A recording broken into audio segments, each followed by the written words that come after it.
The biggest open secret in the NBA is that there's definitely going to be a league expansion. With the new media rights deal coming into effect for the 2025-26 season, you're going to start to hear more and more news on that expansion. In a time of dwindling viewership, a big noticeable shakeup to the league is almost needed, but in the past few years, the biggest changes we've gotten was a random tournament at the beginning of the year, a sort of single elimination style tournament for a few tries to sneak in at the playoffs at the end of the year, and a few alterations sprinkled in there, like the league's announcement that they're going to change the shape of the shot clock from a square to a circle. Maybe in an attempt to really please all those geometry fans out there. However, the groundwork is officially being put into place for a league-shaking expansion. With the new deal, this will raise the total value of the NBA. And now with the league also moving further into the streaming side of things with Amazon, again, is something that will boost the value of the league in the eyes of investors. And this is the ideal path that the league usually likes to take. Boost the value of the league so you can charge more for the teams. Pretty simple. It's the same thing they did back in '95 when they introduced the Toronto Raptors and the Vancouver Grizzlies. So if we're following a similar timeline, we should see the two new teams debuting for the 2027-28 season. Of course, there has been a lot of discourse around which cities are going to end up with the new teams, but few people have actually mentioned how this is going to alter the product of the NBA. Depending on which cities end up with the teams, this may have an impact on how the current conferences are structured. Then there's also questions around how the expansion draft would look, as many fans weren't old enough or just weren't even alive yet to remember the last expansion draft. So those are all things that we're going to break down for you in this video, so you can know what to expect as we get closer to the 12th expansion of the NBA. Showtime! Pels by 4! Give them what they want.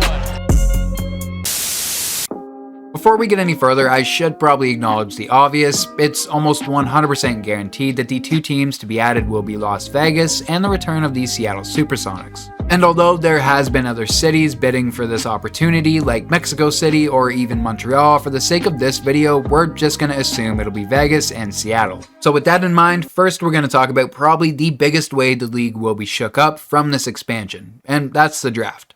As mentioned, there are plenty of fans that won't be able to remember the '95 expansion. But to break it down in its most basic form, NBA teams were allowed to protect 8 of their top players, while the Raptors and Grizzlies were able to select 14 players from the rest of the pool, only being able to take one player away from a team. Which is all fine and good, but the problems came after that. After assembling their teams, the Raptors and Grizzlies were limited by lower salary caps, which ultimately just meant that they were given less flexibility to be able to become competitive right away. Spoiler alert, it didn't really turn out too good. However, anyone who's old enough to watch and understand this video would have been alive for the NHL's most recent expansion draft that went a lot better. For anyone who's not a hockey fan, the NHL recently expanded out to add 2 more teams, funnily enough those 2 cities being Vegas and Seattle. The basics of selecting players from other teams was pretty much the same, except for the NHL took it a step further and broke down the protection requirements by position. So teams were only allowed to protect 7 forwards, 3 defensemen, and a goalie. And likewise, the Golden Knights and Kraken had to select 14 forwards, 9D, and 3 goalies. This way, it gave expanding teams a wider available pool of talent, rather than just giving existing teams a blanket protection to cover their best 8 players. And unlike the NBA, expansion teams in the NHL were given a lot more flexibility with their salary caps, which helped teams become competitive early on. As the Seattle Kraken made a playoff appearance in just their 2nd season, and the Vegas Golden Knights actually made it all the way to the Stanley Cup final in their 1st season. When fully comparing the 2 styles of expanding, there are definitely a lot of benefits that the NBA could apply from how the NHL constructed their draft, starting with that blanket protection for players. In the NBA, it's almost become a positionless game, so you might find it a little hard to set boundaries based on that line. But possibly the league could look to cut down the amount of players protected from 8 to maybe 6. This would again widen the talent pool and eliminate the stigma around expanding teams being mostly rookies and castaways.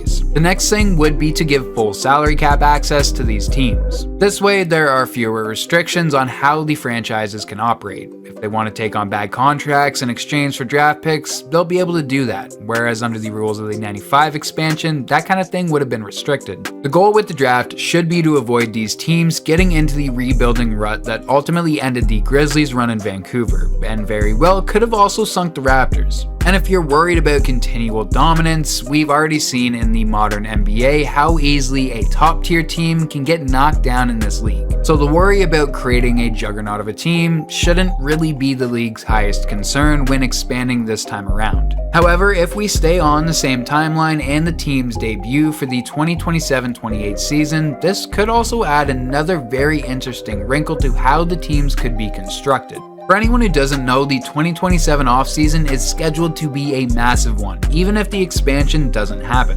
During that summer, there's going to be a plethora of all-star caliber players that are going to see their contract expire. Dudes like Nikola Jokic, Embiid, Kevin Durant, Jaylen Brown, Steph, LeBron, AD, and Giannis. And that's just naming a few. As free agents, any one of these players would be in the position to play for one of these new expanding teams in their debut season. A lot of these guys, I'm sure, would jump at the chance to become the first big star in a new franchise. And even more specifically, if we look at a guy like KD, there's definitely some incentive there. Seattle's where he started his career, and it'd be awfully poetic to finish out his twilight years there. Or even a guy like LeBron, who's expressed his interest in becoming one of the minority investors in the Vegas team. So he could end up being the league's first player owner. Okay, so now we have the teams assembled. Who are they gonna play? If we left things as is, just geographically, you'll be looking at 17 teams in the West and 15 in the East. So obviously the conferences are gonna need to be shaken up as well.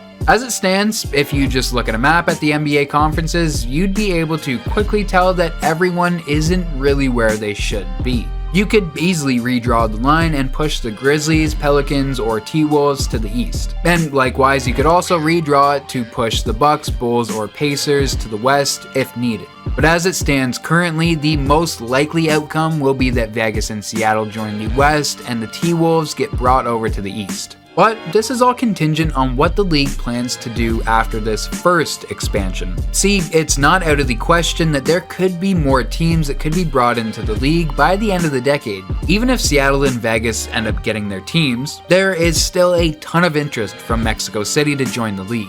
And if another city like Louisville, Kansas City, or San Diego can make a serious push, that would also shift the landscape. So we should be keeping a close eye on what the league decides to do with these conferences once Vegas and Seattle get their teams. And depending on what that is, it may give us more of an insight on any future expansions. The other option that the NBA could decide to do is just completely eliminate conferences altogether. This idea is one that's been floated around for a little while, and even started to gain more traction recently as people look to possible solutions for the dwindling viewership issue. The reasoning for this is pretty clear. As mentioned, the conferences are pointless geographically and historically, whereas some teams might struggle flying from one coast to the other. The stats just don't reflect that same reality today. The issues with the current construct of the conferences is pretty obvious too. For pretty much my entire lifetime, the Western Conference has had an absolute chokehold over the East. In my opinion, this is one of the main reasons why the regular season is starting to matter less and less. If you look at the West this year, the competition is strong. You have the Thunder, Nuggets, Grizzlies, and even the Rockets, a team that was consistently at the bottom of the conference for the past few years. In contrast to the East, where the only real contenders are the Cavs, Celtics, and maybe the Knicks. Well, the bottom-feeding Washington Wizards have no plans for ever leaving the bottom of the conference. If you eliminate conferences, you're widening the total competition in the league.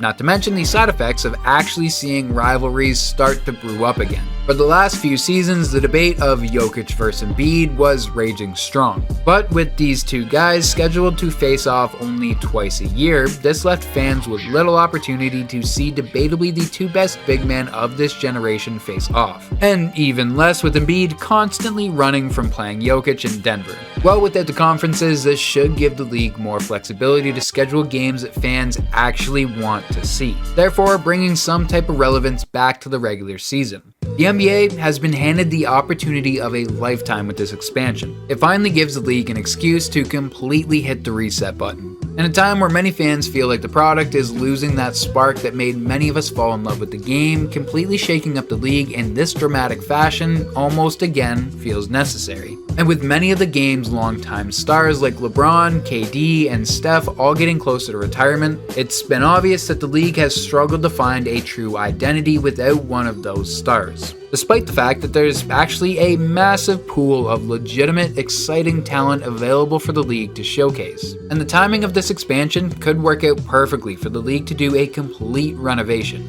All the stars from the 2010s will be retiring, and the traditions that have brought the NBA this far are starting to seem worn out. So by introducing these new teams and maybe a completely new structured league, this will be a way to draw back the attention from fans and get them excited about the game once again.